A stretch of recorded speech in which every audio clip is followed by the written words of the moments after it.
அது வந்து சுக்கந்தர். பீட்ரூட், சுக்கந்தர், அது தமிழில் பீட்ரூட்டே தான் சொல்கிறோம். அடுத்து ரேடிஷ், மூலி, மூலி, முள்ளங்கி. பொட்டேட்டோ, ஆலு, ஆலு, உருளைக்கிழங்கு. கேரட், காசர், காசர், கேரட்.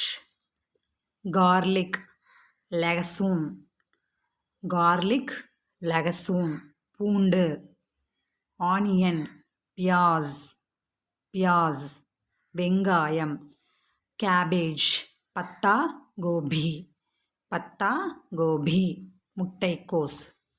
காலிஃப்ளவர், கோபி, இது வந்து கேபேஜ், முட்டைக்கோஸ் வந்து பத்தா கோபின்னு சொல்லுவோம். காலிஃப்ளவர் வந்து கோபி, காலிஃப்ளவர். Tomato, tomato.